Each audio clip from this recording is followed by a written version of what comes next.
혹시 금융계약서에 서명하실 때 에이 설마 무슨 일 있겠어 하면서 그냥 마지막 장 서명란으로 바로 넘기신 경험 솔직히 다들 한 번쯤은 있으시죠? 아, 그럼요. 대부분 그러실 거예요. 오늘은 바로 그런 우리들의 뒤통수를 제대로 칠 수 있는 아주 중요한 자료를 하나 가져왔습니다. 전 KB국민은행 대출심사역이 쓴 글인데요. 대출계약서 변동금리 함정 3분 만에 찾아내는 5가지 키워드라는 글입니다. 네, 아주 시혜적절한 자료죠. 이걸 좀 깊게 파고들어서 우리 돈을 지키는 방법을 알아볼까 합니다. 근데 정말 소름 돋는 건요. 이 글을 쓴 금융 전문가 본인도 전세대출 계약서에서 중도상환 수수료 1.6% 조항을 놓쳤다는 거예요. 맞아요. 하마터면 300만 원을 그냥 날릴 뻔했다고 하죠. 세상에 전문가도 당한다는 거잖아요. 바로 그 지점이 이 문제의 심각성을 보여줍니다. 나는 괜찮아가 통하지 않는다는 거죠. 특히 요즘은 더 위험해졌어요. 더 위험해졌다니요? 자료를 보면 2025년에는 계약의 68%가 디지털로 이루어진다고 합니다. 예전엔 종이에 밑줄이라도 그었지만 지금은 스마트폰 화면 휙휙 내리다가 전체 동의 버튼 하나 누르면 그냥 끝이죠. 사실 읽지도 않고요. 네, 사실상 우리 뇌가 그 수많은 글자를 읽지 않고 넘어가도록 설계된 환경인 셈입니다. 그래서 오늘은 이 자료를 바탕으로요, 그 전체 동의 버튼 뒤에 숨어있는 돈 새는 구멍을 어떻게 찾아내고 막을 수 있는지 아주 구체적인 행동 지침을 함께 만들어 보려고 합니다. 좋습니다. 그럼 가장 궁금한 것부터 시작해보죠. 역시 금리 아니겠습니까? 그렇죠. 제일 먼저 눈에 들어오니까요. 광고에는 항상 0.38% 이렇게 제일 보기 좋은 숫자만 크게 쓰여 있잖아요. 사실 그것만 믿고 계약하는 경우가 대부분인데 진짜 함정은 바른 곳에 있다고요. 맞습니다. 그 큰 숫자는 일종의 미끼죠. 자료에 따르면 금리 관련 분쟁의 무려 73%가 단순히 금리 수치가 아니라 변동금리 조정 주기와 기준금리를 이해하지 못해서 발생합니다. 주기와 기준금리요? 네. 변동금리의 구조부터 알아야 하는데요. 우리가 내는 최종금리는 보통 기준금리에 은행의 마진인 가산금리를 더해서 결정되거든요. 여기서 진짜 중요한 건 바로 기준금리가 얼마나 자주 바뀌느냐, 즉 주기입니다. 얼마나 자주 바뀌느냐? 네. 계약서에 만약 코픽스 기준 3개월 변동이라고 적혀 있다면 이건 석 달마다 내 대출 금리가 시장 상황에 따라 요동칠 수 있다는 뜻이에요. 잠깐만요. 그럼 요즘 같은 금리 상승기에는 3개월 주기가 1년 주기보다 훨씬 불리한 거네요? 바로 그겁니다. 은행이 금리를 더 빨리 더 자주 올릴 수 있는 무기를 주게 되는 셈이니까요. 와, 이거 거의 시한폭탄 같은 조항일 수도 있겠는데요? 정확히 보셨습니다. 그게 바로 핵심입니다. 금리가 오를 땐 최악의 조건이 되고 반대로 내릴 땐 최고의 조건이 될 수도 있는 거죠. 이 주기를 확인하지 않는 건 날씨도 모르고 항해에 나서는 것과 같아요. 그렇군요. 그리고 이런 금리 외에도 우리가 모르는 사이에 돈이 줄줄 새어나가는 비용들이 더 있습니다. 바로 수수료라는 이름의 복병들이죠. 맞아요. 온갖 종류의 수수료들, 특히 대출 중간에 갚으려고 할 때 내는 중도상환 수수료. 이거 악명 높지 않나요? 악명 높죠. 제 친구도 결혼하면서 집 합치느라 대출을 2년 만에 갚으려 했는데 중도상환 수수료가 몇백만 원이 나온 거예요. 그래서 그냥 1년 더 이자 내면서 기다렸다고 하더라고요. 정말 흔한 사례입니다. 그게 바로 우리가 놓치기 쉬운 첫 번째 핵심 비용, 중도상환 수수료입니다. 보통 시중은행 평균이 1.2%에서 1.5% 정도인데 수수료율 자체보다 더 중요한 건 면제 조건이에요. 면제 조건이요? 네. 계약서 어딘가에 3년 경과 시 면제 또는 자녀일수 비례 차감 같은 문구가 반드시 있습니다. 이걸 확인해야 내 친구분 같은 상황을 피할 수 있죠. 두 번째는 연체 이자율입니다. 연체. 무섭죠. 보통 약정금리 더하기 3%포인트 이런 식으로 정해지는데 이게 법정 최고인 연 15%까지 올라갈 수 있어요. 단 하루만 늦어도요. 하루만 늦어도요? 네. 계약서에는 연체 가산금리라는 아주 딱딱한 용어로 숨어 있으니 이 단어를 기억해 두셔야 합니다. 연체 가산금리라 왜 이렇게 어려운 말을 쓰는 걸까요? 그냥 연체료라고 하면 훨씬 알기 쉬울 텐데요. 일종의 심리적 장벽을 만드는 거죠. 용어가 어려우면 왠지 질문하기를 꺼리게 되니까요. 그런 의도가? 그 외에도 인지세, 근저당 설정비, 감정평가비 같은 자잘한 기타 수수료들이 계약서 맨 마지막 비용 부담 조항에 깨알 같은 글씨로 몰려 있습니다. 마지막 장까지 긴장을 늦추면 안 되는 이유죠. 와, 정말 파도 끝이 없네요. 비용만 해도 이렇게 복잡한데 돈을 갚아나가는 방식 자체에서도 큰 차이가 생긴다고 들었습니다. 그냥 매달 내라는 돈만 잘 내면 되는 거 아닌가요? 그렇게 생각하면 총 이자로 수백, 수천만 원을 더 낼 수도 있습니다. 상환 방식은 내 재정 계획의 설계도와 같아요. 설계도요? 네. 자료 통계를 보면 아주 의미심장한데요. 만기 일시 상환, 그러니까 이자만 내다가 만기의 원금을 한꺼번에 갚는 방식을 택한 42%가 만기 1년 전부터 극심한 자금 압박에 시달린다고 합니다. 42%나요? 거의 절반이네요. 그렇죠. 상환 방식은 크게 세 가지입니다. 첫째가 방금 말한 만기 일시 상환. 월 부담은 가장 적지만 총 이자는 가장 비쌉니다. 만기 때 집을 판다거나 큰 퇴직금이 들어오는 등 확실한 목돈 계획이 있는 분에게만 적합하죠. 그럼 보통의 직장인들에게 가장 안정적인 건 어떤 방식인가요? 그게 두 번째, 원리금 균등 상환입니다. 원금과 이자를 합친 월 상환액이 대출 기간 내내 똑같아서 예산 관리가 편합니다. 가장 예측 가능하고 안정적이죠. 아, 매달 똑같은 금액을 내는 거요? 맞습니다. 그리고 마지막 세 번째는 원금 균등 상환입니다. 초기에는 월 상환액이 가장 크지만 시간이 갈수록 점점 줄어들고 총 이자액은 세 가지 방식 중 가장 적어요. 오, 총 이자가 가장 적다고요? 네. 예를 들어 지금은 좀 힘들어도 앞으로 연봉이 꾸준히 오를 것으로 기대되는 사회 초년생이나 전문직 종사자에게 가장 유리한 방식이라고 할 수 있습니다. 이 선택 하나로 아파트 관리비 몇 년치를 아낄 수도 있는 겁니다. 알겠습니다. 이론은 완벽히 이해했는데 막상 30페이지짜리 빼곡한 계약서 PDF 파일을 딱 마주하면 눈앞이 캄캄해집니다. 그렇죠. 막막하죠. 이 자료에서 혹시 그런 사람들을 위한 실용적인 비법 같은 것도 제시하나요? 물론입니다.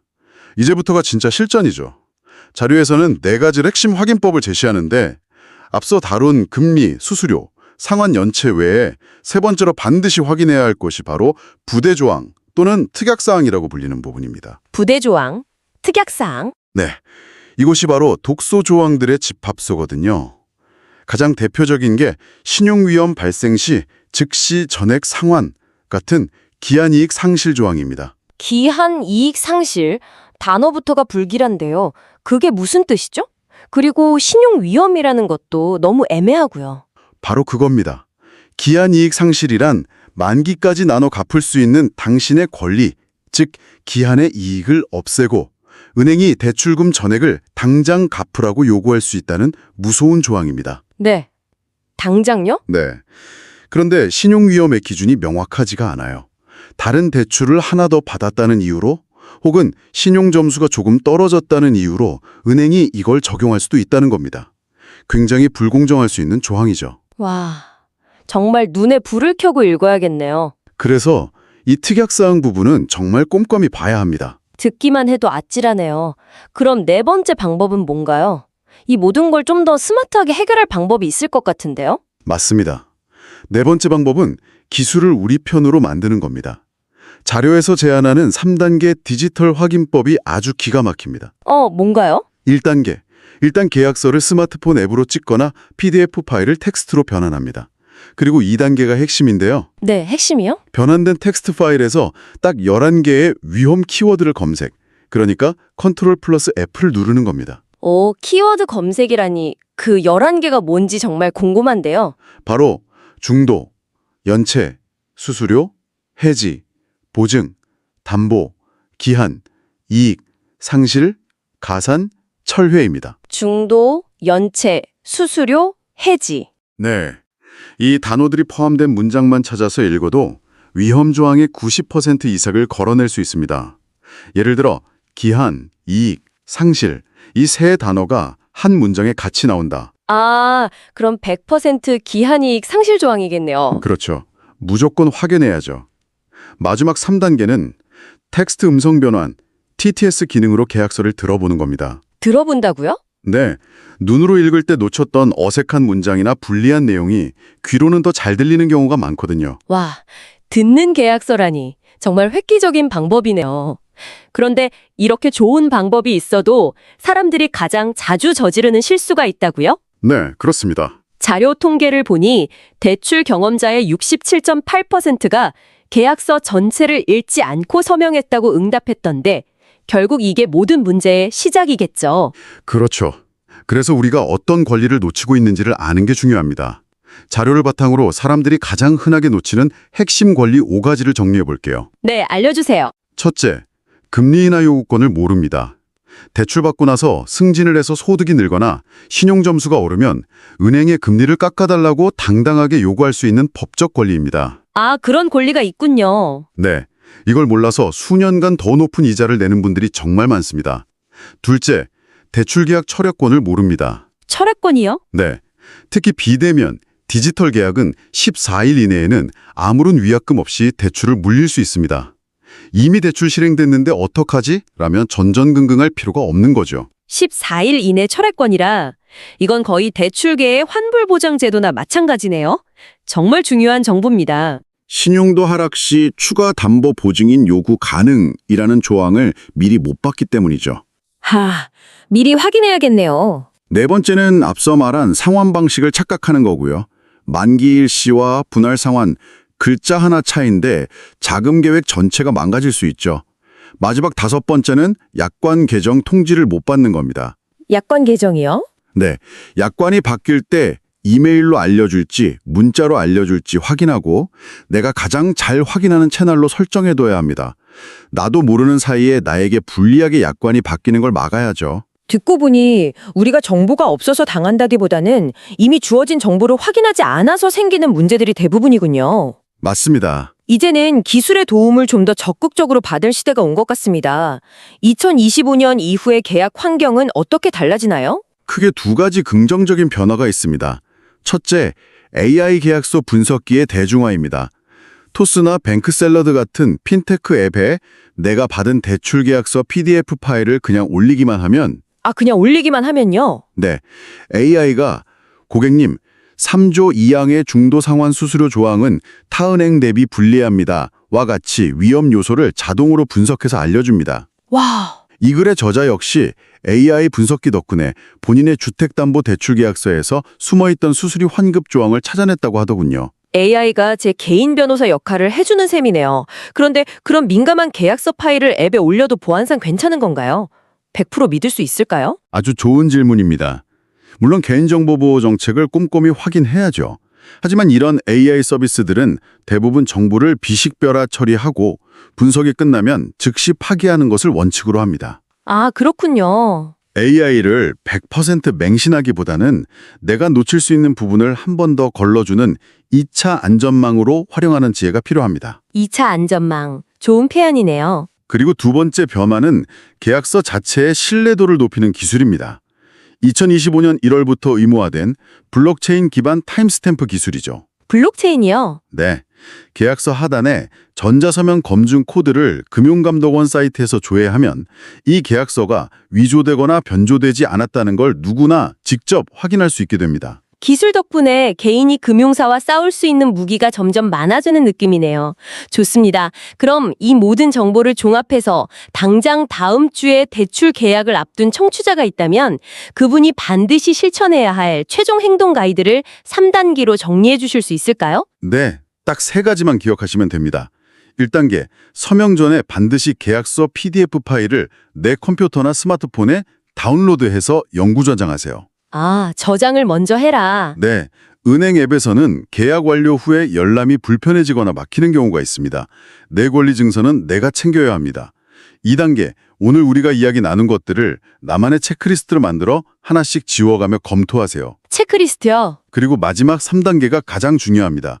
검토하다가 조금이라도 이상하거나 불리해 보이는 조항이 있다면 그걸 들고 은행 담당자에게 적극적으로 질문하고 수정을 요청하세요. 수정을 요청하라고요? 네.